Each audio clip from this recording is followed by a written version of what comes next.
Hello everyone, this is Historian-splaining. A historian tells you why everything you know is wrong. These lectures are on SoundCloud, iTunes, Stitcher, Lyceum, and other platforms. And if you want to help ensure that they keep coming regularly, please go to my Patreon page and become a patron at any level. The link is in the description. I'm almost up to my goal of 75 patrons, which should ensure that I can keep producing these on a dependable, regular basis. So I'm very close. I'm up to 72 at the moment. So you may be the one who makes the difference.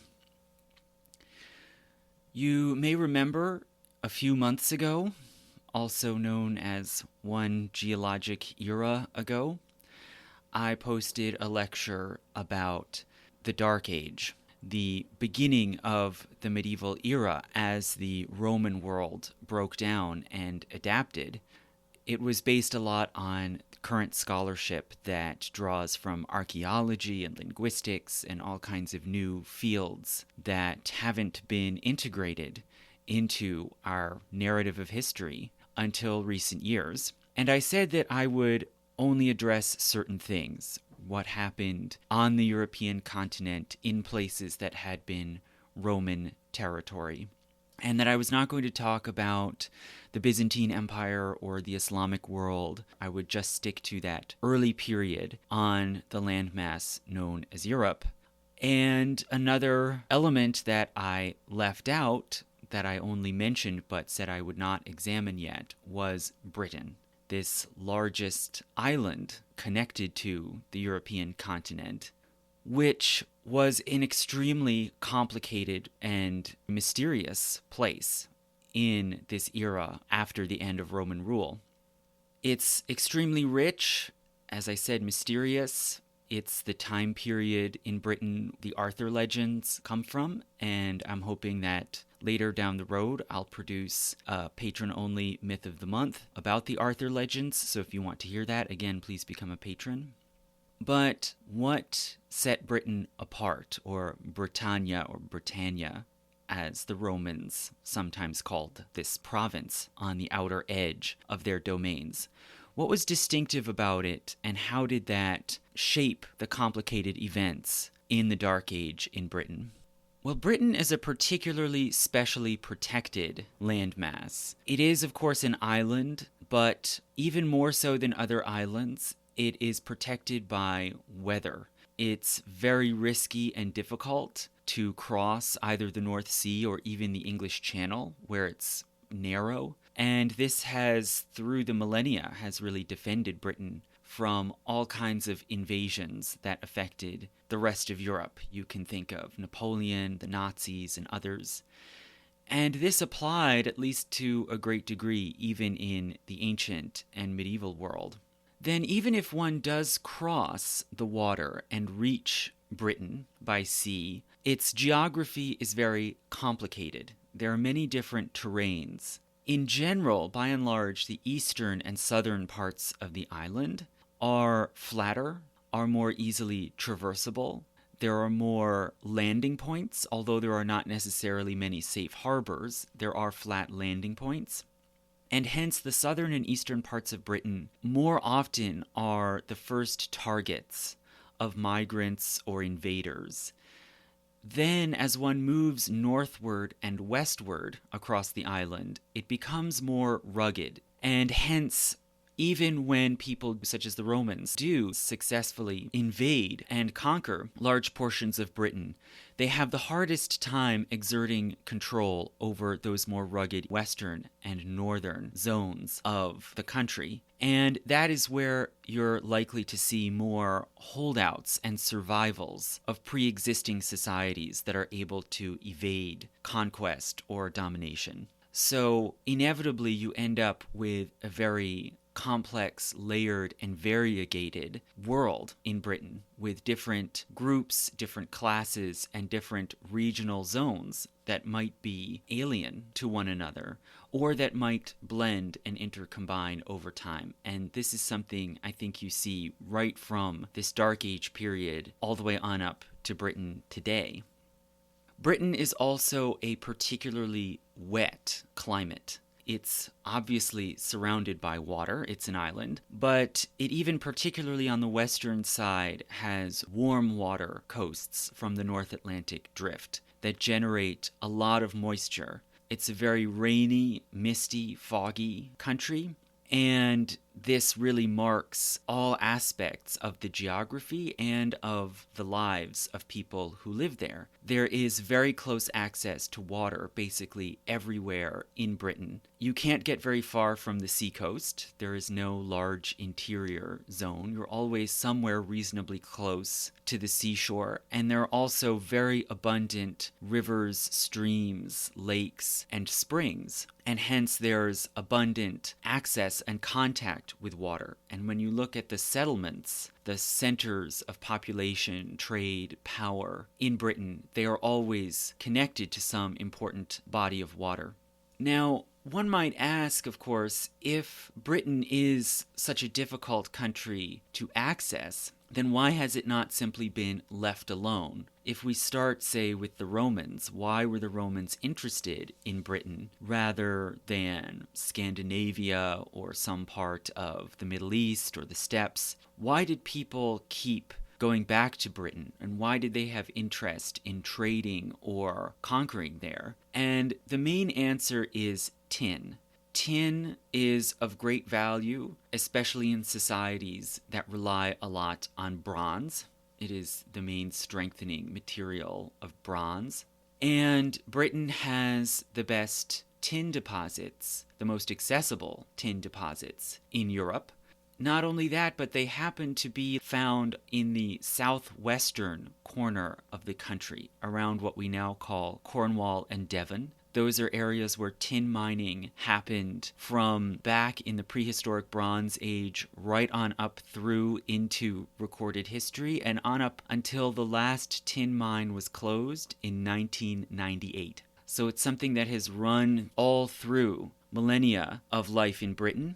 But as I said, that western side of Britain tends to be more rocky, more rugged, and hence there has always been a kind of challenge for outsiders to try to establish footholds in Britain that then can be used as a base to control that more difficult, more remote western coast in order to control mining, production, and export of tin.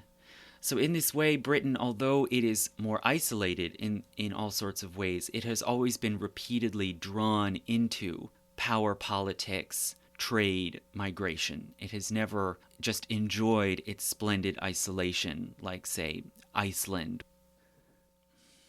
So this Dark Age period that I want to talk about runs basically from the end of Roman rule in the early 400s up until where I'm going to cut it off, which is the first arrival of the Vikings in the late 700s.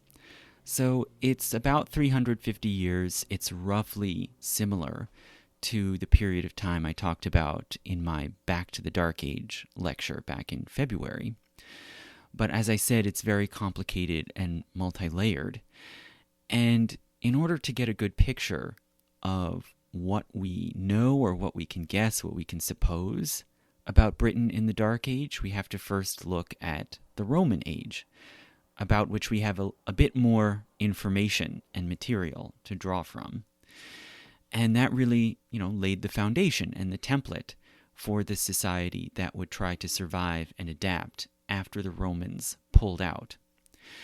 So the Roman rule in Britain lasted from AD 43, during the reign of the Emperor Claudius, up until about 410, or maybe a bit later. So it was a little less than 4 centuries, a significant stretch of time, although not as long as the Romans ruled other territories like France or Spain. But it seems that when the Romans moved in and occupied Britain in the 1st century, they were of course primarily interested in tin. And they moved in a certain number of troops, some trained officials, procurators, governors, and they also made alliances and built relationships with the existing local elites. And British society over most of the island was Celtic. they spoke Celtic languages. Probably the main one was a Brittonic Celtic language, roughly similar to what we now know as Welsh. And there was a blending, a gradual acculturation and fusion of Roman and Celtic civilization, of languages, customs, practices. And so we can call society in Roman Britain Romano-British is the generally accepted term. In a lot of ways similar to what you would see at the same time in Gaul, which we sometimes call Gallo-Roman. The elites, about whom we know the most, continued to be mostly local and of Celtic origin, but they adopted all kinds of Roman styles. They built themselves Roman villas with fountains and baths and Roman gardens. They helped to build planned towns on street grids like you would see in other parts of the Roman Empire. Probably the most remarkable Roman monument in Britain, which really most vividly illustrates this fusion, is at Bath, a town in western England, which is the longtime site of a bath. That's why it's called Bath.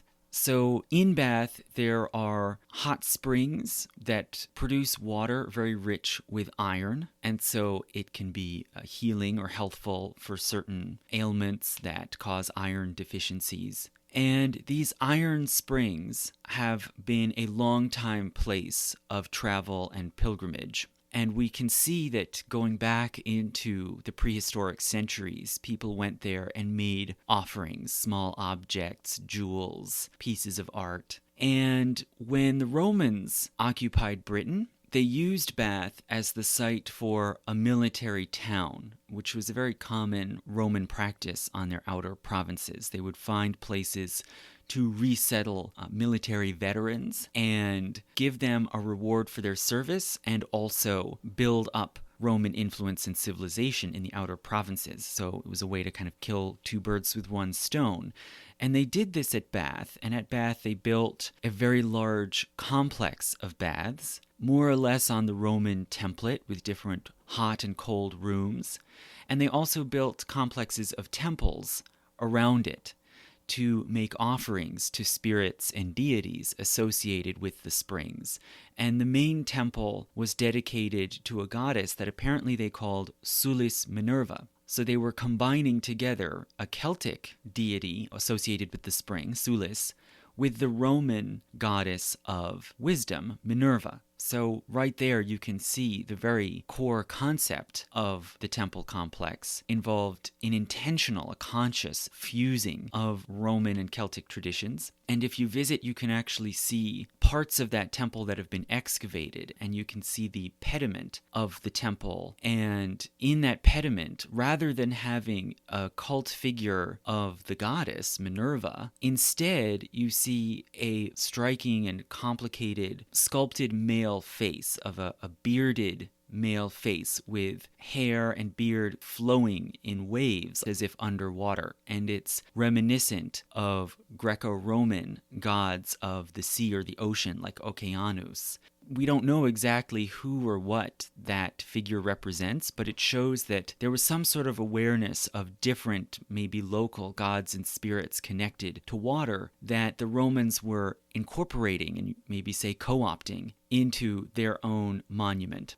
And moreover, this tradition of making pilgrimage and throwing objects into the spring apparently continued.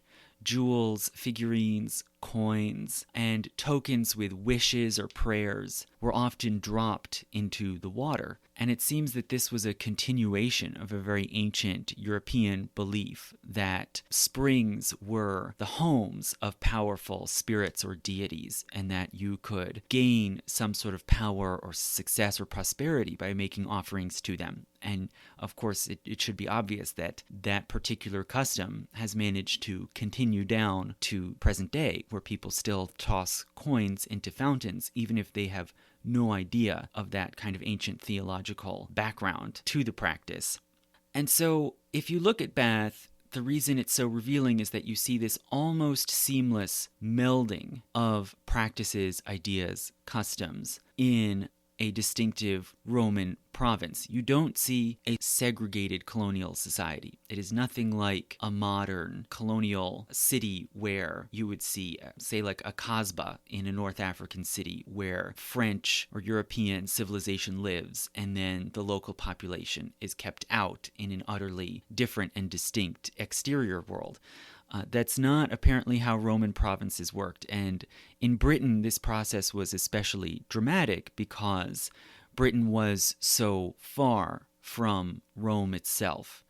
And the local people, the local elites, had to really participate actively, it seems, to build up this distinctive Roman provincial world. Now, if we take Bath to represent the height of what we can see and what we can know about Roman Britain, about Romano-British society, it seems that that world had certain shifting frontiers. It only extended so far. It did reach all the way across to the west, where the tin was located. But as you moved north, its influence apparently diminished, and Roman reach was weaker, and we know less directly about life as you go further northward into Britain. You may know that at the height of the empire in the 2nd century, the Emperor Hadrian had a wall built across basically what's now northern England, roughly cutting through the very middle of the island. And that wall was not really a defensive wall. You know, walls are not that hard to get over if you want to. But it was more a demarcation line, saying what was at least temporarily the outer limit of Roman control, which Roman legions and fortresses ought to monitor and protect. Beyond Hadrian's Wall, the Romans did sometimes still venture and take control, at least for short periods over certain areas. And there was another wall farther north called the Antonine Wall, which cut basically across what's now the central belt of Scotland, around Edinburgh and Glasgow, another very narrow point of the island of Britain. Between those two walls, between Hadrian's Wall around the middle of the island and the Antonine Wall farther up, there was a kind of shifting and ambiguous and disputed frontier area or border area that was maybe quasi-Romanized, where you might find some bits of Roman building, roads, some awareness of the Latin language, some Roman coins. But it doesn't seem like they ever really set down roots the same way they did in the southern part of the island. So there's this broad kind of middle borderland area, and then above the Antonine Wall, you get areas that the Romans never had any control over, although they did occasionally try, and they sometimes had ambitions at their more optimistic moments. They never really imposed control or had much knowledge of what was up beyond the Antonine Wall in what's now the Scottish Highlands and Islands. It seems that the Romans used different words for the people, for the mostly sort of scattered confederations of tribes in that area that they encountered, but whom they could not conquer. Words that they used include Caledonians and Picts, P-I-C-T. That was not their term for themselves. We know very little about them. We don't know much of their language. It was a variety of Celtic language, although we don't know that they necessarily were of Celtic origins. They may have simply picked up that language from people around them. And the Romans called them Pict, meaning painted, because apparently they traditionally painted or tattooed their bodies. That was one of their distinctive customs that literally marked them. They also, it seems, were warlike, very defensive of their territories, and they often lived in wooden fortresses, especially fortresses on stilts built over waterways. That seems to be their kind of preferred dwelling place. And the Picts were able to hold off any Roman attempt to complete their conquest of the island of Britain, although the Romans certainly never tried as hard because there wasn't anything as desirable to them up there the way there was tin down in the southern and southwestern part of the island. But still, you know, they were Romans. They wanted to eliminate any unstable frontiers that they could. But that one, it seems, continued to move and shift for centuries. So this was more or less the situation in Britain at the height of the Roman Empire, during what later historians would call the Pax Romana. But this, of course, did not last forever. It seems that Roman Britain continued to be fairly prosperous, a fairly strong society, right up until the beginning of the 400s. And at some point in the early 400s, it seems that the Roman legions that were stationed at various fortresses around the province pulled out. We don't know exactly when, how, or why this happened. Was it because of a lack of resources, because the Roman Empire was declining at its core and could no longer man and supply these outposts? Possibly. Was it because of a greater need to defend against barbarian incursions in other parts of the empire, like the Danube frontier? Maybe that's why they moved legions out in order to use them somewhere else. A very likely explanation, actually, is that emperors pulled them out of Britain because they wanted to use them in the frequent civil wars going on within Rome and within Italy, where different generals would assert authority and try to claim the imperial throne and then have to fight one another. This happened repeatedly. You can think, I've mentioned before, Constantine and Maxentius, who had to fight at the Milvian Bridge to determine who would be emperor. And it happens that Constantine actually started out as a Roman general in Britain, and he was proclaimed emperor by his own troops located at York in what's now northern England, before he then rushed down to Italy to try to seize control of the empire. So probably it's that sort of thing that led to the legions eventually being called out of the province into the core of the empire to fight these constant cycles of internecine struggle. Even if we take that to be our best explanation, the precise date is uncertain, but it is usually supposed to be 410. That's the date you'll most often see, and certainly traditional Victorian histories will point to that. And the reason why that's the traditional date is because of one piece of evidence, which is that in that year, the Roman Emperor Honorius issued a rescript, meaning a sort of public open letter, in response to questions or requests that he'd been getting at the imperial palace. And in this rescript of Honorius, it seems that the emperor was trying to deal with and respond to the threat of the Goths. Remember, Alaric, the Gothic general, had led a Gothic army into Italy in that year and later would actually sack Rome, this huge cataclysmic disaster for the imperial capital. And so with that threat approaching, Honorius issued this rescript, which mostly deals with northern Italian cities and what he wanted them to do in order to prepare to block this Gothic invasion. But in the letter, there is also one passage which urges the people of Britannia, putting that in air quotes, Britannia, to take care of their own defense.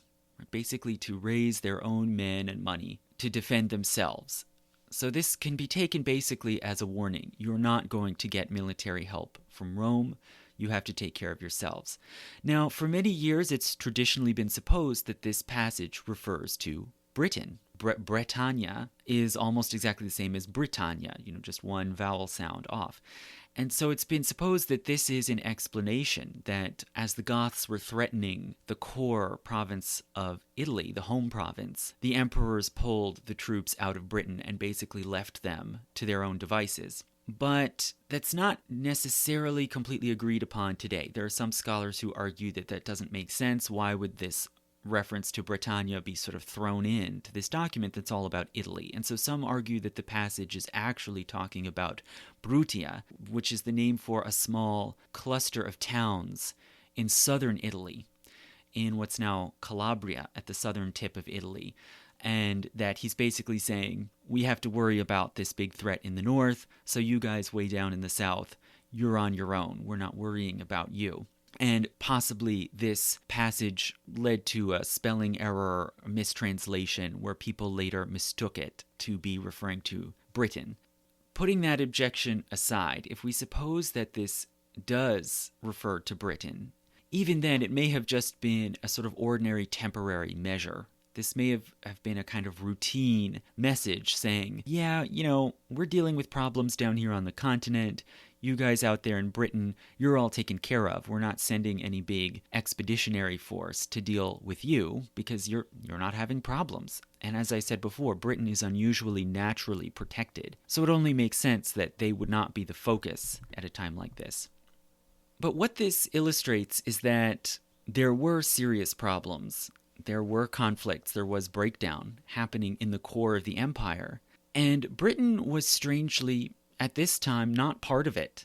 They just were not an arena where these sorts of invasions were happening, even though you would have already seen Goths, Franks, Vandals moving into Gaul or Germania or all these other Roman provinces on the continent. Britain, at this point, was still apparently splendidly isolated and secure.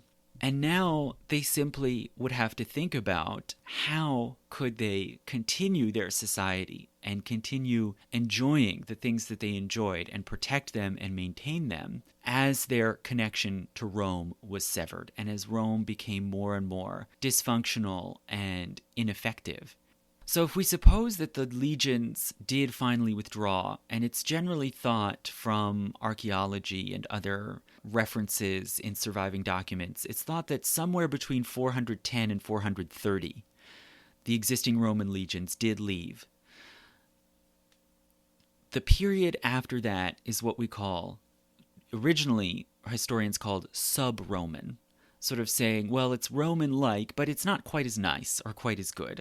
And this is because archaeologists found art and pottery and such, and said, well, these things still are in the Roman style, but they're not quite as fine. The materials aren't quite as good as you would have seen in the Roman era. So they called it sub-Roman. The more politically correct term today is simply post-Roman. But from what we can guess, it does seem that there was a great deal of continuity in this initial, very mysterious and, you might say, dark period in the 400s and 500s. The fortresses, for instance, along Hadrian's Wall, continued to be manned and occupied. They were not simply abandoned. Someone was still holding the line, or maybe they were reorienting somewhat and trying to protect and control surrounding territory rather than simply hold the line between Roman to the south and barbarian to the north. And there's one example at one fort on Hadrian's Wall where not only did the stone fortress remain, but also a new big timber structure was built right alongside the existing stone fort. So somebody was building something new, maybe for new purposes. Maybe new people were going there for safety and wanted to live there, or maybe they needed to self-organize in that area, and so they needed a large meeting space rather than simply relying on officials and orders from Rome. Whatever it was, there was a kind of gradual adaptation. Things were not simply abandoned or disappeared, they were adapted and new things were built on their foundations. It seems that many military bands, what might have been sort of local auxiliaries to the legions, a lot of them stayed, and their leaders continued to collect money. And we can theorize that people who had previously paid Roman taxes now instead simply paid similar fees as a sort of protection racket to local warriors, strongmen, who could keep some degree of security. So there was a localization, a fragmentation, but there was not simply a fall into chaos or abandonment. It's also theorized that some of the command positions, which might have been held by appointed Roman soldiers and officers, that some of those shifted over and became hereditary. Instead of being able to draw on a trained, qualified Roman imperial elite, instead people had to find some way of maintaining local leadership drawn from whatever tribal or regional elite they had. And it does seem from archaeology that in most parts of Britain, occupation simply continued. Where there was farming, it continued. Where there were villages or even sizable towns, they remained. But in some outlying fringe areas, there was a retreat. Some cultivated regions, especially in those more rugged western, northern parts, it seems that people did withdraw. They maybe clustered closer together to secure fortresses or towns, and some farmland did return to forest, but not a whole lot. It was not a tremendous change. And in some places, abandoned sites were reoccupied, particularly if you look around Britain. It's dotted with Iron Age hill forts. Hills that were built up, improved with earthworks, flattened tops that could be the sites of palisaded towns or forts. Some of these places were actually reoccupied after the Romans withdrew. And that too maybe represents a degree not just of breakdown, but of localization, of people having to make decisions and take actions on a small local scale to reimpose security. A lot of what we might call Roman culture, high learning, high art, did continue in some form, and in particular, we know that there continued to be a significant elite well-versed in Latin, and there are inscriptions that have been found all over what's now England. Gravestones, monuments, cornerstones of buildings and foundations that have inscriptions written in a very erudite, metrical Latin verse. And in fact, it seems as if there was a class of people in Britain who really continued very sophisticated classical Latin, more than in the provinces on the European continent. And that can seem strange, considering that there were fewer people there of Roman extraction. It was Roman territory for a shorter time. But the everyday spoken language in Britain, for the most part, was Celtic, Welsh or Brittonic forms of Celtic. It was not Latin. And so that means when someone learned Latin in Britain, they might have been taught by a tutor or gone to a monastery school. And when they learned Latin, they were learning it by the book. They were learning it as a literate written language, and they were learning it from classical sources. Whereas on the continent, the everyday spoken language of the street was vulgar Latin. It was a sort of, it was a kind of popular Latin dialect that also evolved and changed over time until it morphed into the Romance languages, into early French, Spanish, Italian, etc. So people on the continent were sort of picking up vulgar Latin and experimenting with it, whereas in Britain they were adhering to a more traditional literate standard of Latin, and that's reflected in these inscriptions. Meanwhile, the large mass of people who were speaking Celtic languages also began to develop their own literature of a sort, and this is the time period in probably the 500s when the earliest stories of King Arthur started to develop, and they were then passed down for centuries later, mainly in Welsh and in Breton, when Welsh-speaking people and Cornish-speaking people from Western Britain migrated out and crossed down into Brittany in France. The stories and legends were brought there. Arthur himself, of course, is very mysterious, and we cannot know for certain whether there was a real King Arthur, or if any other characters in the Arthur cycle are real people. But it's been theorized by many scholars that there was some real prototype that inspired the story. And if there was a real Arthur, we can suppose very likely he was a leader, maybe a general or a chieftain, who tried to hold together Romano-British society over a larger area in the absence of these protective Roman legions, and was trying perhaps to keep the customs and norms of Romano-British society going and to stave off breakdown and fragmentation. That is a pretty good guess that a lot of scholars would support, but as I said, it's very unclear, and I hope to discuss this later and really get into where the Arthur story came from, where the Knights of the Round Table came from, and what they mean and what they represent in the medieval world. Now, some of you may know that later legends of Arthur claim that he was born at Tintagel, on the coast of Cornwall at that southwestern corner of Britain. And of course, we can't know whether that's true or not. It's just one of many sites around the island that have been connected or associated with Arthur at different times. But we can say that Tintagel, this kind of fortified village outpost in Cornwall, was important because it was a site of contact and trade with the continent, particularly the export of tin. Right? So again, tin keeps Britain looped in and connected to this wider European world. That's a bit of what we can say about sub-Roman Britain in the wake of the Roman withdrawal. And we can't know what would have happened or what sort of society might have emerged if that gradual evolution and adaptation had continued.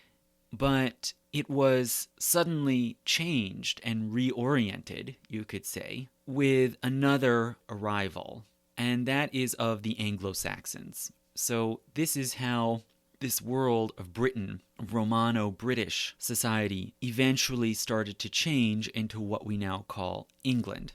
So probably a lot of you have heard that in this wake of the Roman withdrawal, in this sort of power vacuum, the Anglo-Saxons invaded across the sea from Northern Europe into Britain. And our basic story of the Anglo-Saxon invasion comes from several fairly early sources, starting within a couple hundred years after the supposed event. And the story of the invasion is told, for one thing, in the Chronicles of Gildas, who was a very learned and eloquent Romano-British writer who lived in Britain in the mid-500s, who was a Christian, and whose works in Latin were very widely known, copied, and read. There's evidence that even the Pope in Rome read the writings of Gildas. And Gildas describes the Angles and Saxons, these warlike Germanic tribesmen, bursting out of their home in Europe like cubs coming out of a lion's den, crossing into Britain and laying waste to the country. From very early on, we hear of the Anglo-Saxons as these kind of fearsome conquerors showing up in their ships.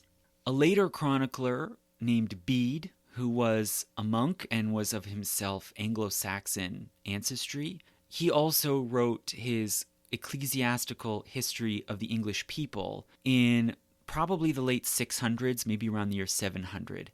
So he was a monk at Jarrow, a monastery up in the northeastern corner of the country, right by what's now Newcastle and Durham. And he also told a more detailed story of the beginning of this Anglo-Saxon invasion, and also some aspects of it are described in the Anglo-Saxon Chronicle, which is this kind of accumulated list of events and anecdotes from the Anglo-Saxons themselves that were collected and then copied and over the years in various manuscripts in the Middle Ages.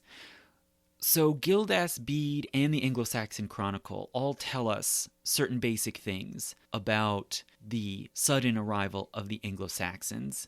And the story that they tell is more or less like this. Around the year 430, Britons in the island found that they needed security in the absence of the Roman troops, and so they called in mercenaries, which was a very normal, common thing to do. Many rulers, towns, leaders all around Europe did this as the Roman Empire broke down. They brought in Germanic mercenaries. And in particular, British leaders called on two brothers called Hengist and Horsa, warrior chieftains from somewhere around what's now Germany or Denmark. And they brought in boatloads of their warrior compatriots and kinsmen across the sea and settled as defenders in eastern and southern Britain. They then began to demand more power, tribute, land, and when they were not satisfied, they rebelled, staged basically a coup, seized control of most of the country, and then began creating small kingdoms. So this is the basic story that you hear, which runs supposedly in the Chronicle from about 430 to about 460 or so, of how these Anglo-Saxons arrived and how they ended up taking power and control of the country. If you talk to current scholars, there is no consensus at all that anything like this happened, or that we can even call the arrival of the Anglo-Saxons an invasion. There is a growing and increasingly predominant school of thought now among scholars of Dark Age Britain and sub-Roman Britain that the arrival of the Anglo-Saxons was much more slow and gradual, more peaceable, and that it was more of really just a migration and not a hostile invasion or takeover. This is based particularly a lot on archaeology. So again, the same sort of pattern is happening that I talked about on the European continent, where people are finding that these supposed barbarian invasions were actually not nearly as swift or as violent or destructive as they're described in the chronicles. What do we know about the appearance of Anglo-Saxons based on archaeology? Well, we do see that new forms of metalworking, new artistic styles, and particularly the practice of large burials with animals and artwork and grave goods, this started to show up in Britain in the 400s and increasingly in the 500s. There are some very famous examples, such as the tremendous hoard at Sutton Hoo in southeastern England, which seems to date probably from the 500s, and it's supposed that some kind of Anglo-Saxon king or chieftain might have been the honoree of this massive burial at Sutton Hoo, but we don't know.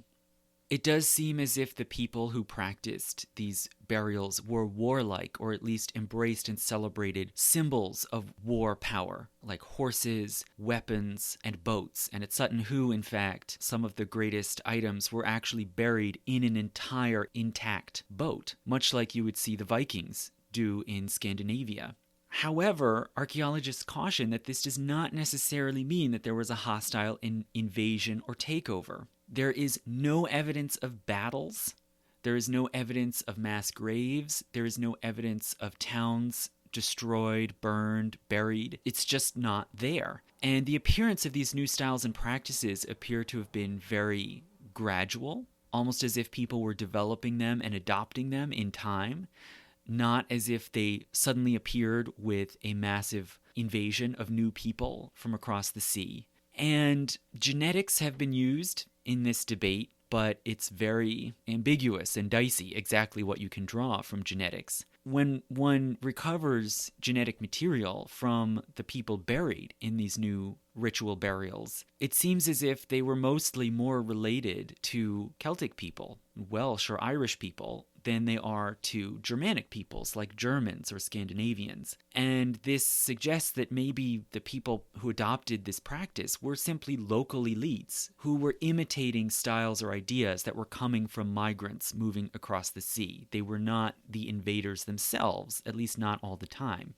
So how did this change or displacement or migration happen? Well, it seems likely that several groups from the mainland, several Germanic groups came over and started to settle and create kind of colonies or outposts in Britain very slowly and gradually over the course of several hundred years. And these included Angles, who were from what's now basically the northern tip of Germany along the Baltic and North Sea. Saxons, who were a closely related group from maybe a bit further south in what's now Germany.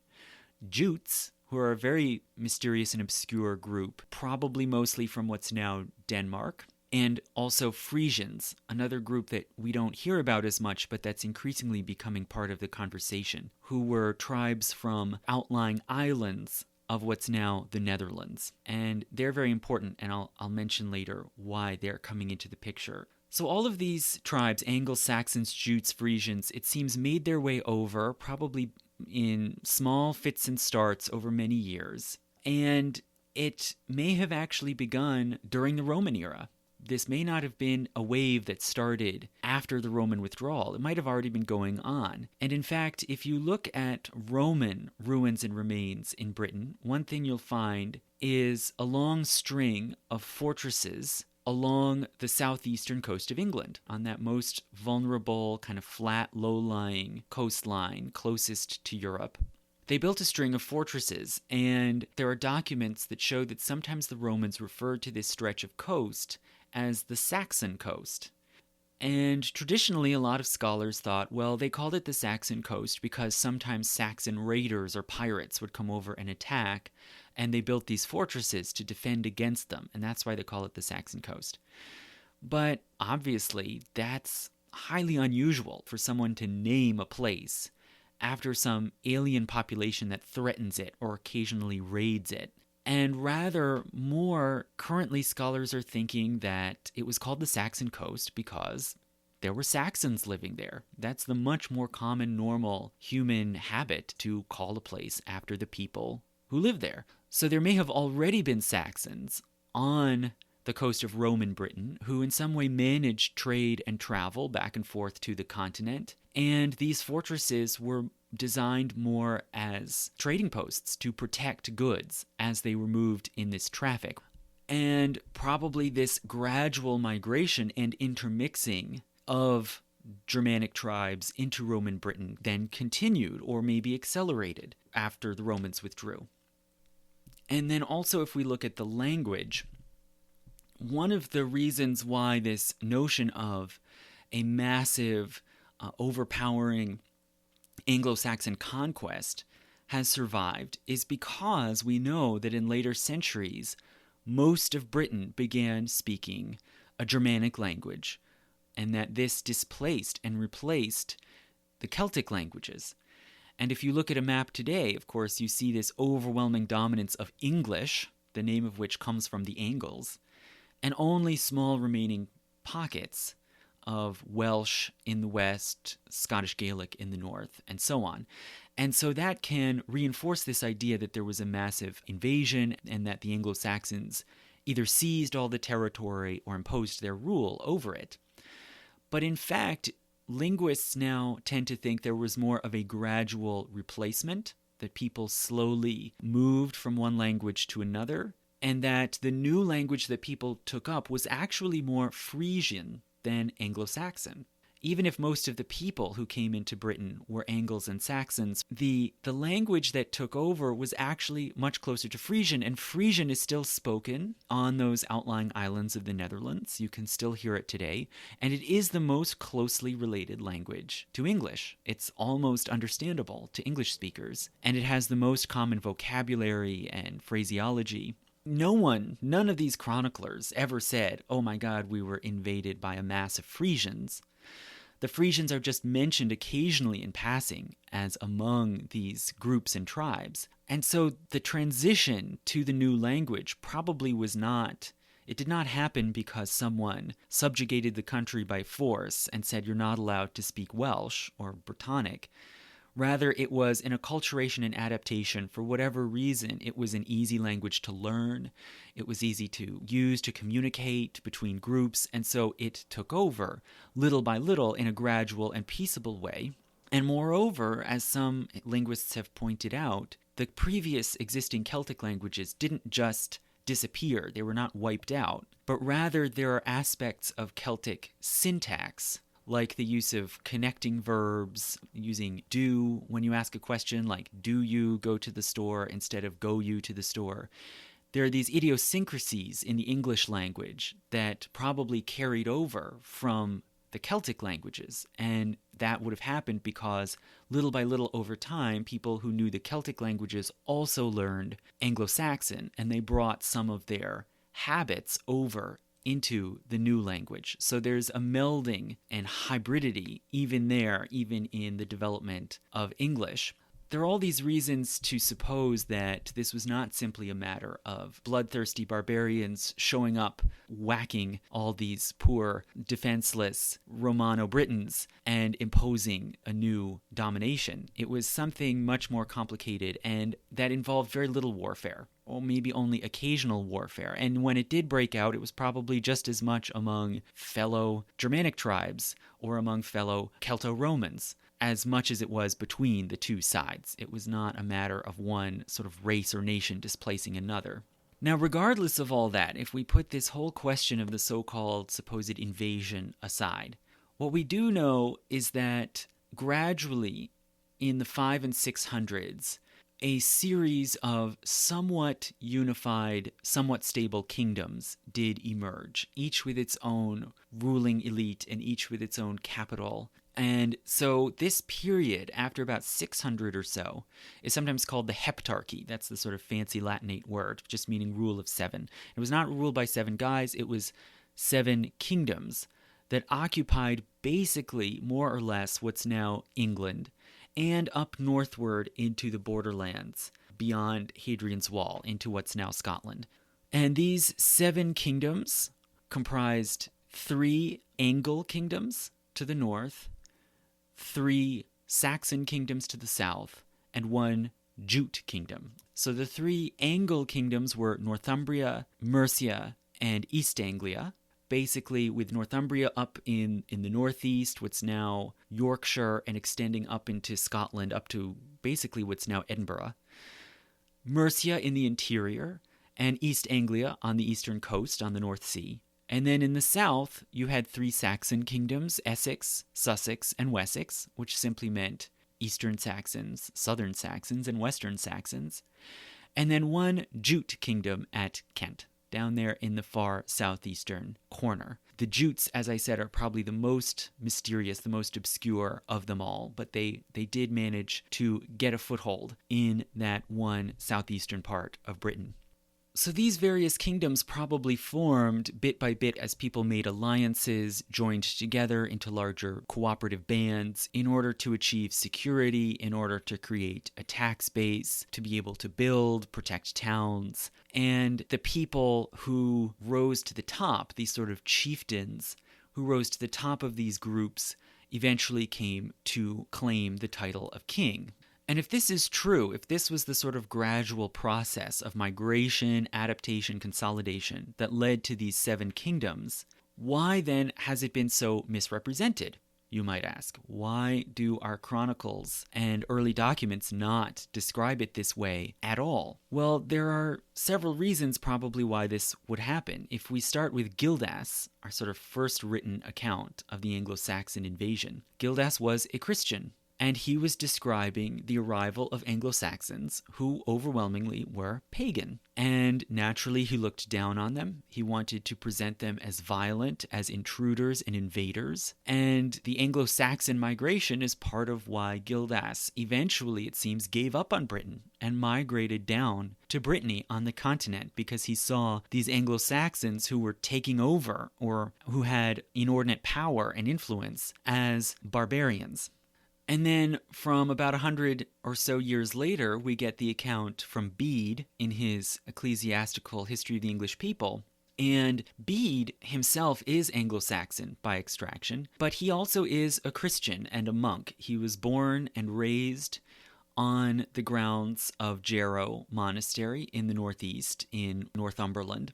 He does not necessarily want to present the Anglo-Saxons as simply bloodthirsty foreign invaders, but he does want to emphasize that they were barbaric and uncivilized before they were converted to Christianity. He really emphasizes the feat and the importance of that conversion. That's the main miracle he's describing in his whole chronicle. And so he, too, perpetuates this notion that they were kind of dangerous and bloodthirsty and needed to be civilized after coming into Britain. Then you might ask, well, what about these leaders, these kings? Why would they claim to be descended from these foreign invaders and usurpers? Well, in a way that too could serve their elite propaganda. When new kingdoms form, you have to have some reason, some explanation of why you ought to be a ruler and you should be respected. And often people would claim descent from gods or from heroes. Well, with the story of the invasion, you could conveniently say, well, I'm descended from a line of kings that came from across the sea, and we've just always been kings. It goes back into the mists of time, and we simply transferred that power and authority from there to here, and we have the right of conquest. We came in, we were stronger, we were fiercer, we beat you.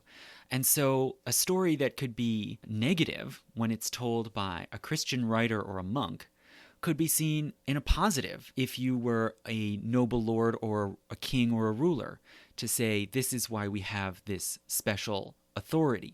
So it seems that for all these reasons, this idea of the violent Anglo-Saxon invasion was built up and developed and perpetuated and is really only being questioned in recent years. If we can say that is roughly what we think happened that led to the creation of these 7 kingdoms in the Dark Age, how did society work? What can we know, what can we guess about how people lived. These new kingdoms were largely built and organized around Germanic bands, a lot like I described before in my lecture on Back to the Dark Age.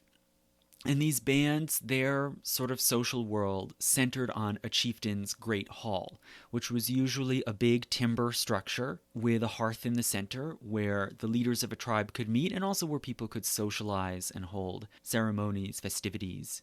These chieftains and warriors would sometimes hold formal meetings around the hearth, like is described later in the Epic of Beowulf. And beyond the hall, you would then have small villages and scattered sort of clusters of family farms, and ultimately households with their own little territories and holdings. And these farming households were organized into groups called hundreds. So you just sort of stake out a territory and say there are roughly about 100 households here. And that was called a hundred. And these hundreds would basically manage justice within their own limited realms. So they'd be able to arrest and imprison people, make their own laws and ordinances, manage communal resources. And when someone was suspected or accused of breaking a law, they would be put on trial by the hundred. A sort of gathering or court would be held, sometimes out in the open, especially on hilltops. Evidence, testimony might be heard, and if a case was considered very ambiguous, uncertain, there might also be trials then by ordeal, where someone would have to go through some sort of torture and see whether they survived as a way of testing their guilt or innocence. And all of these things then made their way into English medieval law and government.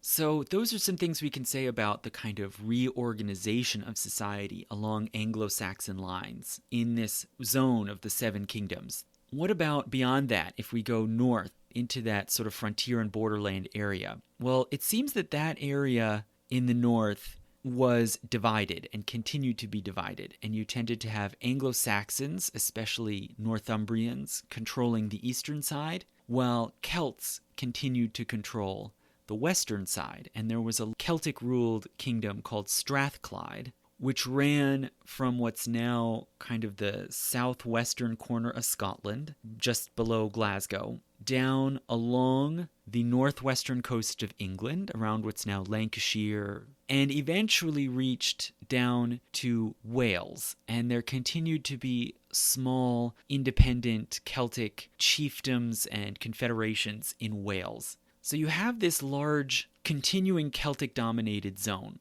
around the northwest, stretching through what's now parts of Scotland, England, and Wales, that the Anglo-Saxons never conquered and just kind of usually coexisted with in a, you might say, a kind of uneasy Cold War. Now, beyond that, if we go north of the Antonine Wall, we see the Picts continuing to hold on in the east and becoming somewhat more centralized under sort of premier chieftains who could be called kings, loosely speaking. And this realm was sometimes called Pictland. That's what we call it historically now. You get a somewhat more unified, concerted Pictish territory.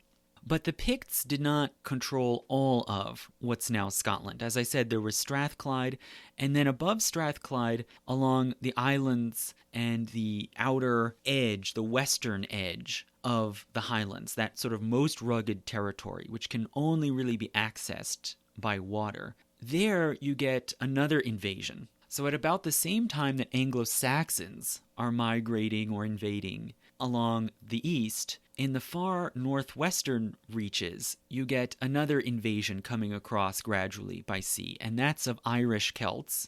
And they set up small chiefdoms and a sort of loosely organized kingdom, which was called Dalriada. Much like in the middle frontier zone, you get Northumbria, the Anglo-Saxon kingdom, in the east, and Strathclyde in the west. Up in the Highlands, you get Pictland in the east and Dalriada in the west. And there's sort of ongoing feuding and intermittent warfare and contestation. But the Picts, you could say, were basically a land-based power. If they had access to a territory by land, they could control it. Dalriada was a sea kingdom, and it brought in all kinds of things like the Gaelic language that we now associate with Scotland. They were actually brought across the sea by these Gaels from Ireland.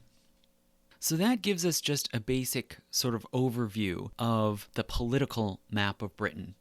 Who had power and authority in Britain at this time? Meanwhile, a lot of what we know from the surviving records and descriptions of this era, a lot of what we know is really about what people believed and contention over how to understand the world, whom to worship, and how.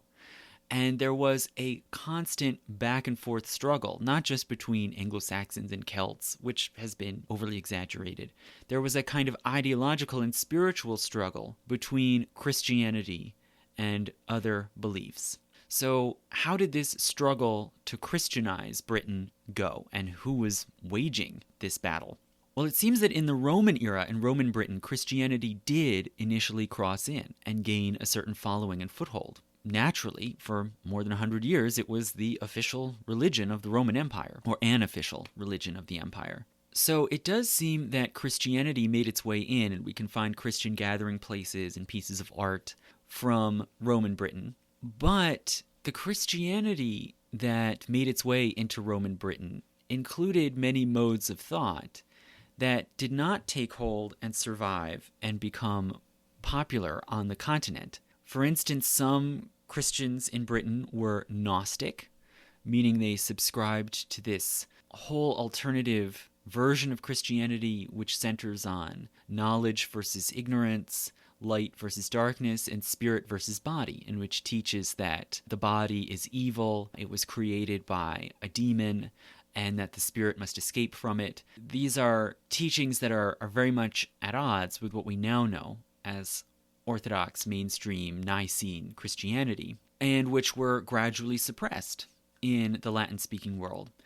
Also, it seems, even among those Christians in Britain who were closer to the sort of Orthodox consensus that you would find in Rome, many of them were Pelagian. They subscribed to the teachings about salvation and sin that were put forward by a theologian named Pelagius, who most likely was from Britain himself.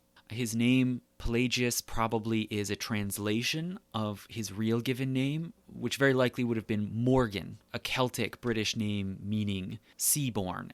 So Pelagius believed in free will is a phrase that's easy to misunderstand. It didn't mean he thought people should do what they want. Rather, he meant that all people have ultimate control over their actions and hence have control over whether they are saved or damned. And so he came into a bitter conflict and debate with Augustine, the major leading light theologian of the 400s, who argued for predestination, that people do not have control over their actions. Everything is ultimately predestined by God, who is all-knowing and all-powerful. And your actions are always determined to some degree or defined by your original sin, the fact that you have an inborn sinful nature that you can never totally overcome, and you need God's grace to sort of cancel your original sin and make it possible for you to be saved.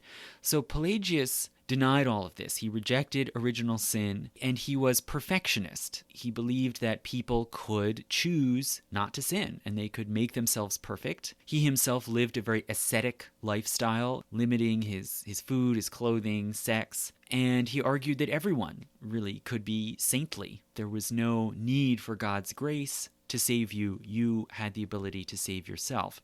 And his teachings and his ideas most likely got a bigger audience and following in Britain than anywhere else in the Roman world. And so the Christianity that existed in Roman Britain was very, very questionable from the point of view of conventional Orthodox Christians from Italy or from parts of Europe closer to Rome. And once the Romans withdrew, it's possible that there was some retreat away from Christianity, as happened in many outer provinces, that maybe some people started to move back more towards Celtic gods and spirits and those sorts of rituals that they knew. But Christianity did not go away. There was a significant Christian church that persisted on into the 5th, 6th centuries, and it was probably very heterodox and very dubious from the point of view of many other Christians. So that's the basic situation we can describe, say, in the 400s. And then in the 500s, we have a society that's very complex, very mixed. Pagan, Celtic, and Germanic gods and customs are very common. So missionaries start to show up who look at Britain as a missionary field, who see it as largely pagan, and even those Christians that are there are like not real, are not good pre-approved Christians. And so missionary efforts start to come in to Britain from two different directions.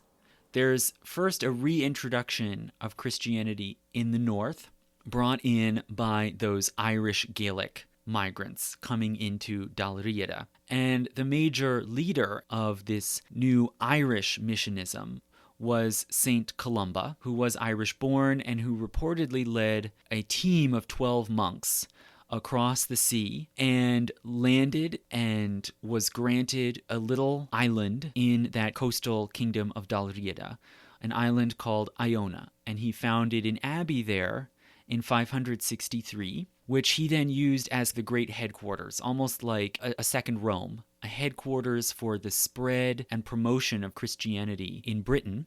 And the form of Christianity that they practiced is what we now call Celtic Christianity. It was centered very much on monasteries. It was led by monks and abbots. Those monasteries tended to be loosely organized. They often broke up and spread out, bring their beliefs and practices and preach out in far-flung places.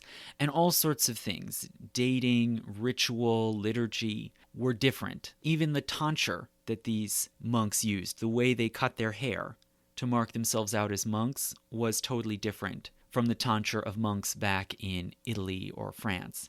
So they were creating a base for this Celtic Christianity to then move and propagate. Columba himself fairly quickly crossed over eastward through the mountains into Pictland, into this area that was so little known. And in fact, a lot of what we know or can guess about the Picts actually just comes from these accounts written by monks about Columba's travels. And he pursued conversion. He especially went for the leaders, the rulers, the chieftains. He reportedly performed miracles and feats in order to impress the leaders and convince them to convert.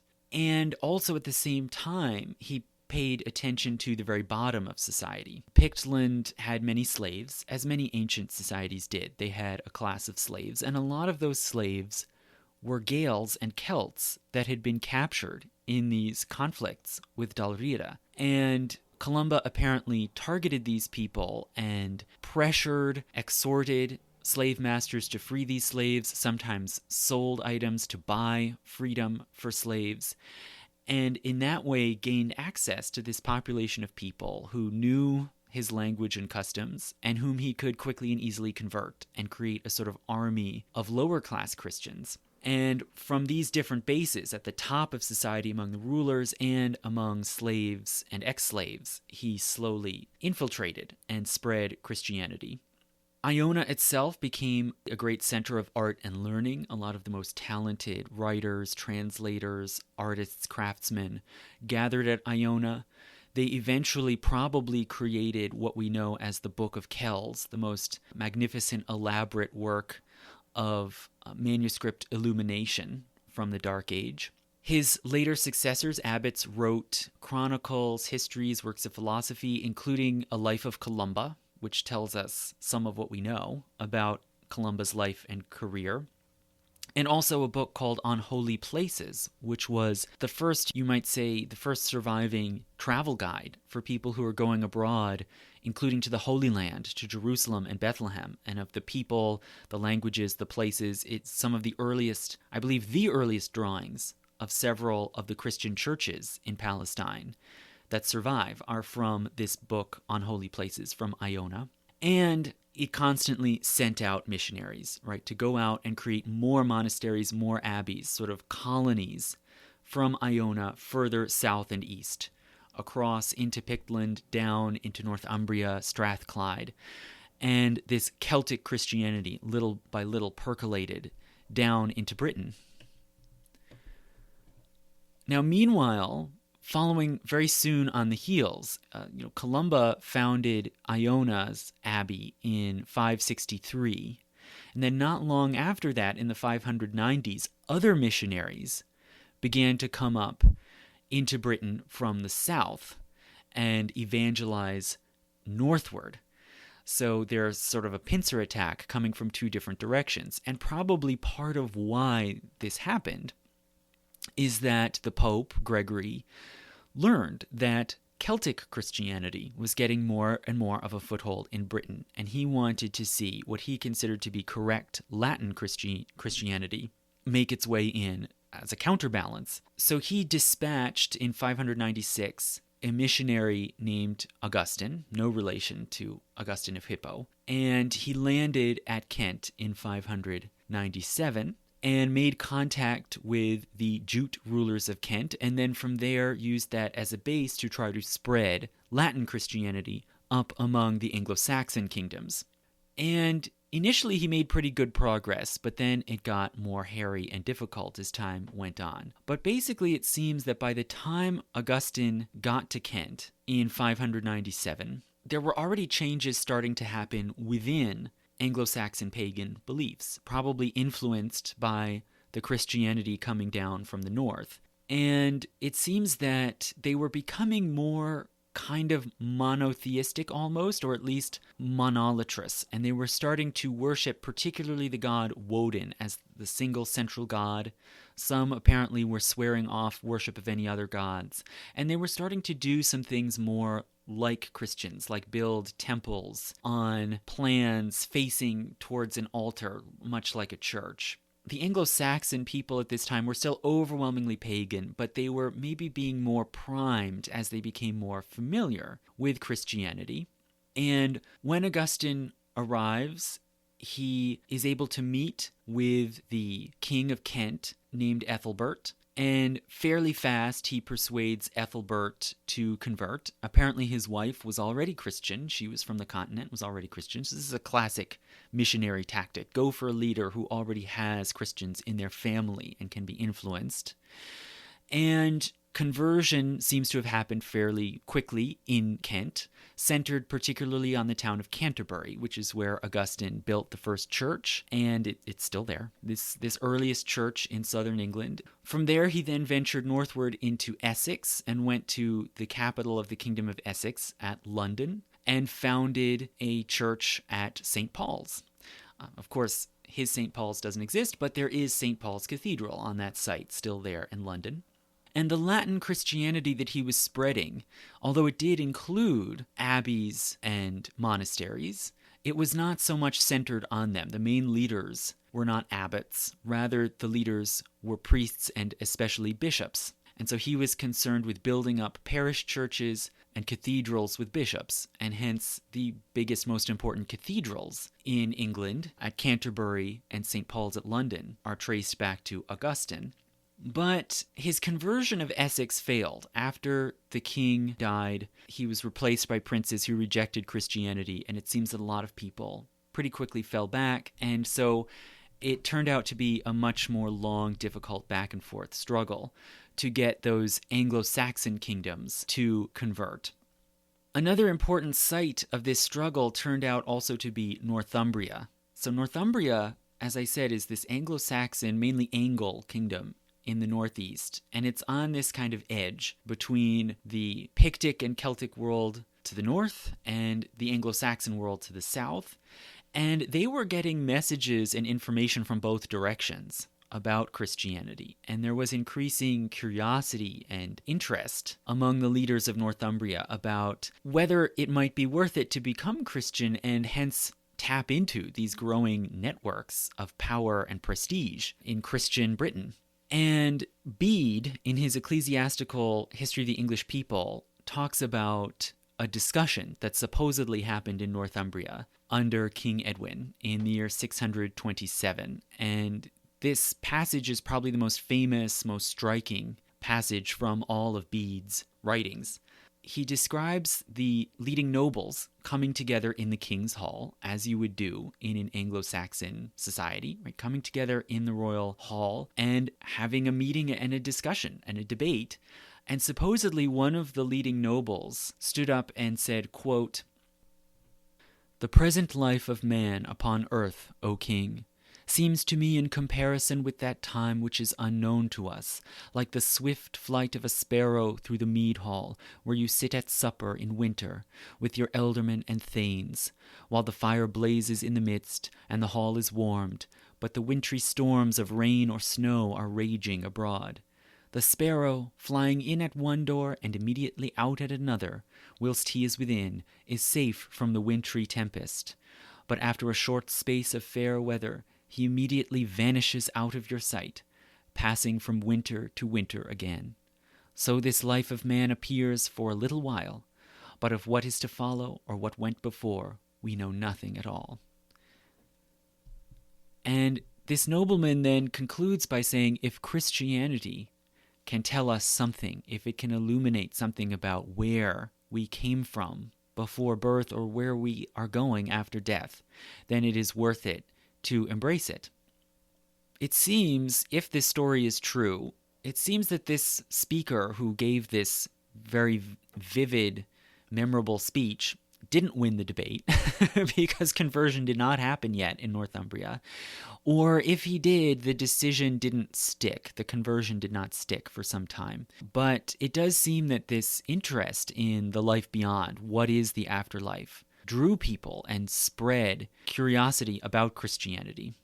So as I said, conversion didn't happen yet in Northumbria, but several years later, in 634, a new king came to the throne, King Oswald. And Oswald had been raised at Iona. He was himself a Christian, and he had been raised and educated at Iona, and he believed deeply in that way of life.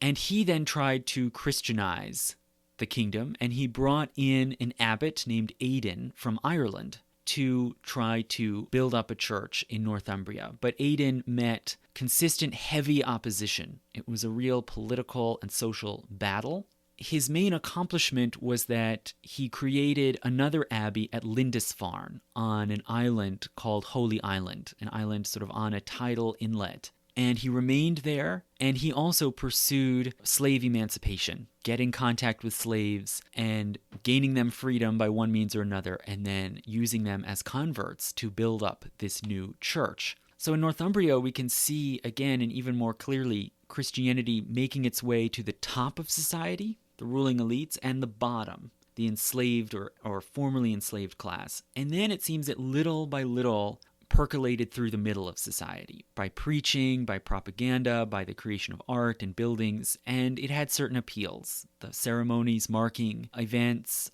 baptisms, weddings, and the preaching of an afterlife, and particularly a more egalitarian vision of the afterlife, the notion that all are ultimately spiritually equal, as opposed to previous pagan beliefs, which emphasize that the social hierarchies and orders of this world will be recreated in the future world. Lords will still be lords and their servants will still be servants. That was replaced by this more egalitarian doctrine, which of course did not hold that there couldn't be lords or there couldn't be kings, but just that in the spiritual, in the eternal realm, everyone would be equal. And what sort of effects did this Christianity have, beyond these life ceremonies and this more spiritual egalitarianism? Well, it seems that the missionaries had a real struggle even after converting much of the population to Christianity and baptizing them. There was still a struggle to change life habits and mores, and there were many sermons apparently exhorting people to stop their temporary, casual relationships, sexual or romantic relationships, against divorce and against polygamy. All of these things apparently went on. People would kind of informally take up with lovers, maybe take multiple wives, especially if they were rich or powerful. And there was a very slow, year-by-year crackdown to try to get people to adhere to the Christian model of marriage and family.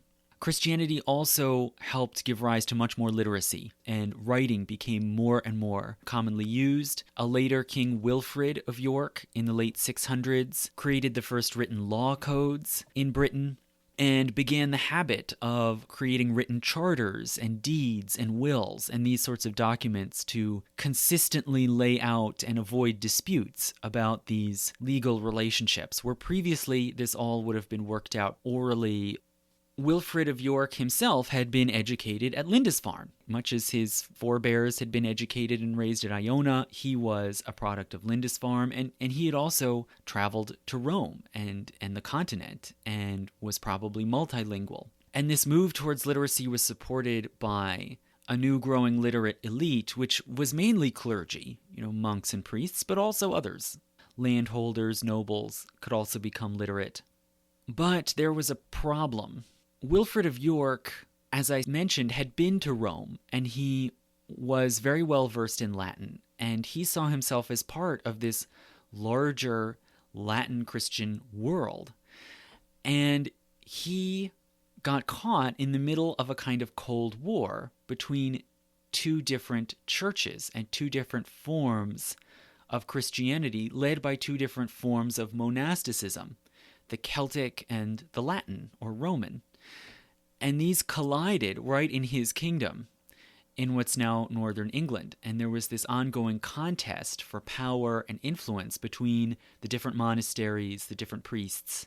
The conflict came to a head in the year 663 when King Oswiu of Northumbria, who had been schooled at Iona, reportedly got into a fight with his wife, who was from Kent. So Oswiu was committed to the northern Celtic form of Christianity. His wife was raised in the Roman form. And apparently they could get along, but something caused a conflict, the dating of Easter. These two different churches calculated the date of Easter in two different ways. And this meant that they calculated all the different holidays and festivals differently. They were out of sync with one another. And it meant that they believed Lent ended at different times. And so these restrictions about eating meat, having sex, ended for different people at different moments, depending on whether they thought it was Easter yet. And at one point, the king, reportedly, this might be true or it might just be a nice story, he was using the Celtic system and believed that Lent was finished and was ready to have sex with his wife again. But she continued to refuse. So you can maybe imagine the squabble in the royal bedroom. And it basically forced King Oswiu to have to somehow resolve this discrepancy. And so the following year, in 664, he called a synod, which was held at the monastery of Whitby, which is on the coast of what's now North Yorkshire. And it was presided over by the abbess of Whitby, Hilda, who had founded the monastery years earlier and was herself an Anglo-Saxon princess from a royal family, but had become a nun and an abbess. And so she presided over this synod, which was very contentious. And the king ultimately ruled in favor of the Roman side. This might be a bit surprising considering that was not his initial position, but it seems that he saw the Roman Church as representing the wider world, the world of trade and diplomacy and learning that he wanted Northumbria to be part of. And this was really a critical domino falling, you could say, in favor of the Roman Church and the Roman world, and which helped to ensure that this Anglo-Saxon zone that we now call England became more connected to the continent rather than moving off in the opposite direction and following the track of Ireland and Wales and Scotland in that Celtic fringe. And it had immediate ramifications. For one thing, the royal government of Northumbria now required that all monasteries observe the Roman-style calendar and practice Roman-style tonsure. And this was a big humiliation to the old, long-established abbeys, such as Lindisfarne. And the monks at Lindisfarne could not accept this ruling, and so instead they packed up and took the relics of saints that they had in their possession and removed and retreated to Iona. So this was really a turning point where the power and influence of Iona that had radiated out through the past 100 years was now shrinking and pulling back, and Britain was becoming part of this wider Latin early medieval world. So with the ruling at the Synod of Whitby, we really see the foundations laid for what we think of as England, as a medieval Catholic kingdom with a great deal in common with other Catholic kingdoms like France. But there are also certain distinctive British beliefs, customs, habits that really continue through, that you can see with roots back in the prehistoric age, the Roman, sub-Roman age, that then continue on up through the 600s and 700s and into the rest of the Middle Ages. And one of these really distinctive British habits, I would say, is the tremendous value placed upon literature and particularly poetry. This was a highly poetic society, it seems, both before and after the growth of literacy. As I said, there are many inscriptions in sophisticated metrical Latin verse all around England from the sub-Roman era, from this most mysterious dark period. There's also then an introduction and persistence and flourishing of Anglo-Saxon verse. It seems that these migrants who came in, although we see them as warlike, they also celebrated talent with poetry. Much Anglo-Saxon verse was then collected and anthologized over centuries in collections like the Exeter Book. And this Anglo-Saxon verse, it had its own styles and techniques. It tended to be alliterative. It created repetition through repeating beginning sounds rather than end rhyme. The earliest known poem in any language that could be called a form of English, you can loosely call it Old English, although as you'll hear, it's very, very different.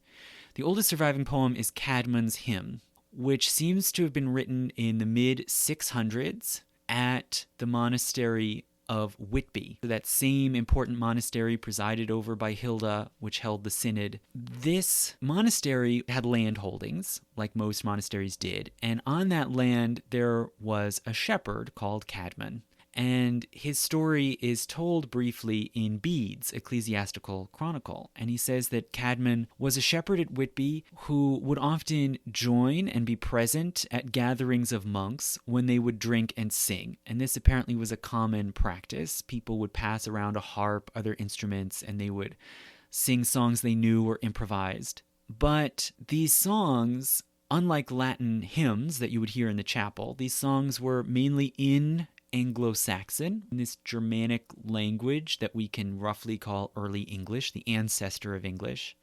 And they were pagan. They talked often about pagan gods and heroes. And this apparently made Caedmon uncomfortable. What do those songs have to do with God and Christ?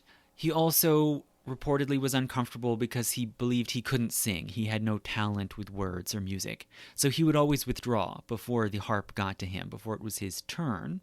And then one night after withdrawing and going on his own out to the barn, he had a vision. An angel came to him, and this angel gave him Christian praise verses, which were pious and orthodox, but in Anglo-Saxon, in his own tongue. So this suggests that Caedmon was the first poet to compose poems or deliver poems that were Christian and Anglo-Saxon, to bring these two parts together. And if you look at this one single poem, which we just call Caedmon's Hymn, that was reproduced in Bede's book, it's in very early English. It's one of the oldest early English documents you can find anywhere. And it is praise. It is praising God as a creator and a protector, but it has all kinds of Germanic elements, right? It's written in alliterative verse, like other Anglo-Saxon poems, and it uses all sorts of heroic epithets describing the power and majesty of this god, much like you would talk about in epic hero. I'm going to recite the poem myself. I do not know Old English. I am just basing this on recordings and things I've heard and read. But I'm going to recite it in the original, and then I'll read a sort of adjusted modern translation so you can see what it's saying. So in Anglo-Saxon, Nu schulan herian, hiofen riches werd, meotodus mechta, and his modja thank. Werd woel der vader, zwa he wundra jewes, etche drichten or ansteelde. He erest shop, yielde beanem, hiofen to groffa, halig schipend. Dom midin jerd, munkinis werd, ecce drichten efter theoda, fierum foldan frei almichtig. So you can hear the repeating alliterative sounds, the M sounds, the F sounds, and the sort of halting up and down rhythm of it. Roughly in modern English, it says, "Now we must praise the guardian of heaven, the measurer's might and his mental power, the work of the wondrous Father, eternal Lord, that laid the foundation of every wonder. He first created for the children of men heaven as a roof, holy craftsman. Then middle earth, the eternal Lord and guardian of men, fashioned last for earthly creatures, Spirit Almighty." And that last phrase, which can be translated as Lord or Spirit Almighty, in the original is Freya Allmächtig. And that word Freya you might recognize as the name of a Germanic goddess of love. And it seems that that name was just taken right over into Caedmon's hymn and adapted as a word for God or protector. So in all kinds of ways, the ideas, the language, the imagery of the pre-Christian pagan belief system bled right over and was just put into this kind of hybrid mishmash that eventually evolved into British Christianity.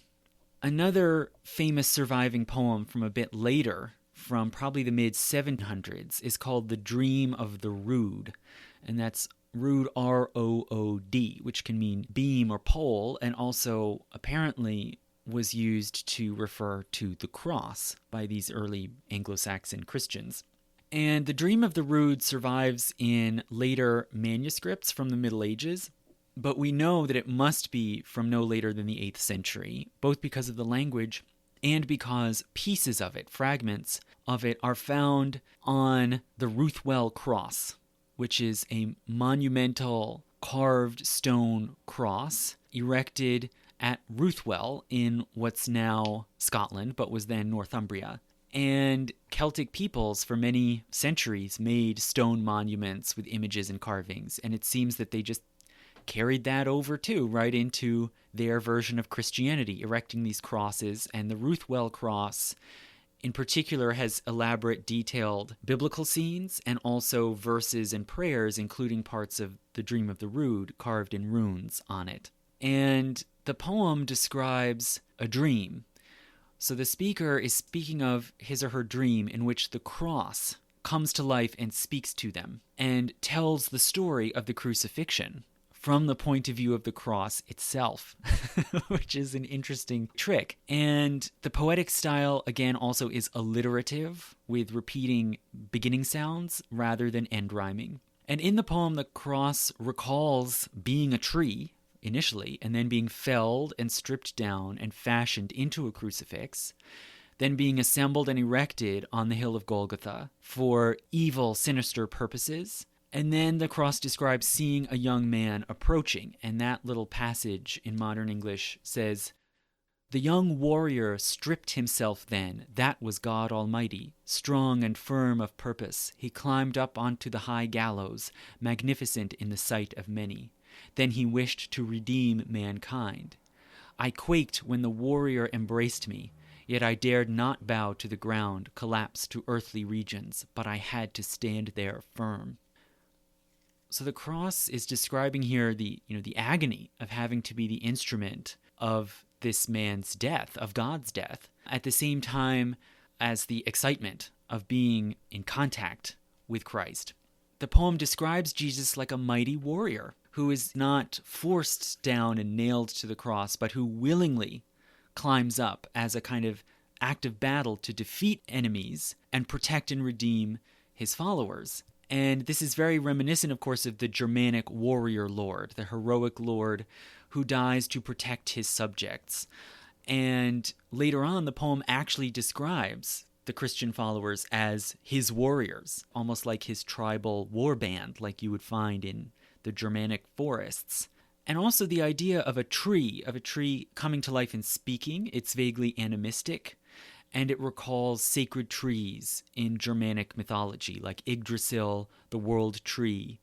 And the crucifixion, of course, itself echoes the story of Odin, the Norse legend of Odin, this supremely important god who dies and then revives while being fastened on the tree of life. So the Dream of the Rood you can see as not only transitional, like Caedmon's hymn, but really as a fusion, calling together and fusing together Germanic and Christian elements and mythology. Then, of course, later there are surviving poetic epics like Beowulf. And Beowulf may have also been first composed in the 700s. It's reasonable to suppose that it was before the Viking attacks began. And then maybe it might have been adapted or expanded later. Earliest surviving manuscripts are from hundreds of years later, from around the year 1000. And it describes battle and contention between Danes and Frisians, between different Germanic groups. And I won't get into the details of Beowulf. That's a whole other massive story unto itself, obviously. But it shows how when people spoke about war and conquest at the time, in the Dark Age, they weren't necessarily saying Anglo-Saxons attacking Celts, like later Britons might imagine it. They were often talking about different tribes, different Germanic tribes contending with one another. And they were talking also about Christianity and about how people came to be Christian and how they understood and spoke about Christianity in their Germanic languages. So there was this theme and this pattern of blending, of slow transition of customs and languages. The Germanic, the Celtic, the Christian, the Pictish also. It was not an age of ruptures. Although it was a tumultuous age, it was an age of change. It was not an age of replacements, where one group or one way of life simply moved in and displaced the others. And the last theme that I want to talk about that really runs through this whole era and leaves a kind of imprint for all the rest of history is the obsession with waters. Britain is totally interwoven with waters and waterways. And there seems to have been, going back to prehistoric times, an obsession with sacred wells, fountains, baths. All of these were places of pilgrimage, places of offerings, and also increasingly river crossings as places of transition and contact between different worlds. All of these important monasteries were placed on islands like Iona and Lindisfarne, or on points like Tintagel in the southwest, points of contact by sea. And this is reflected then in the legends and the stories, like the Arthur legends with Avalon, the sort of holy island where Arthur is finally laid to rest. Also, there seems to be this persistent and very peculiar custom of leaving weapons or tools in waterways. And this was not entirely unique to Britain. This seems to have happened in other places in Switzerland and Germany. People would go to sacred sites where there might be a shrine on a river confluence, and they would drop weapons, sometimes quite valuable and well-made weapons like swords, into the waterway. But this seems to have become particularly common and off the charts in certain parts of Britain. For instance, if you look at the fen lands, the sort of watery, marshy lands that used to exist around the Wash in Lincolnshire on the east coast of England, there were causeways and pathways through the fens and over these channels of water, and it seems that thousands upon thousands of weapons, which are still being constantly excavated and dug up, were brought there and dropped there. People seem to have come from far away, far and wide, in order to put swords, daggers, hammers, axes, and sometimes other tools into the water. We don't know why. It may have been a kind of offering, a propitiatory offering to gods or spirits connected to the water. And maybe it began as something you would do when you were taking a dangerous crossing a large river that could be risky, crossing a sea passage. You might drop in something of value in order to ensure a safe crossing. But from there, it seems to have kind of exploded and become an obsessive activity. If we look at that region today in Lincolnshire, there are abbeys built in that little zone and always built right at the site of where there used to be a causeway.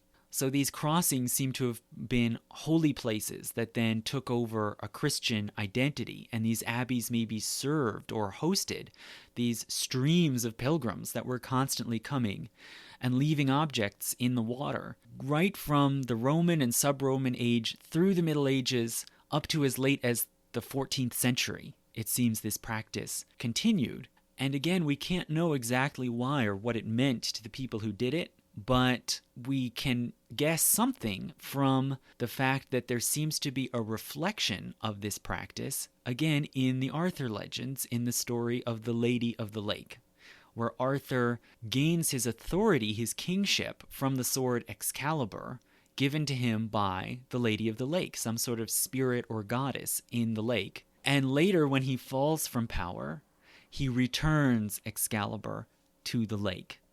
So maybe there was some sort of sense that authority, power, success derive in some way from the water, and that the weapons that you use to signify, to symbolize your authority and place in the world belong in some way then to the waters and must be returned to the waters. So in this way, I think, you see this weird fusion of Christian and pre-Christian, maybe of Celtic and Germanic, the creation of these practices and systems that then kind of take on a life of their own and run through and shape life through all the rest of the Middle Ages in Britain.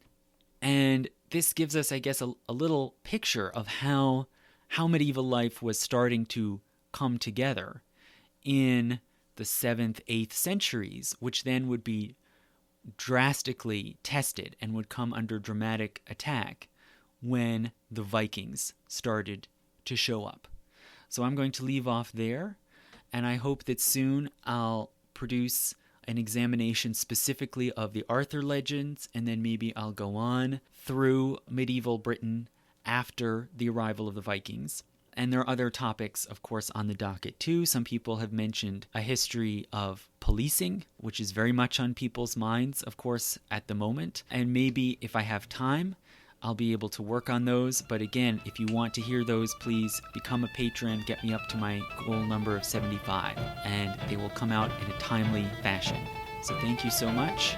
I'll talk to you again soon.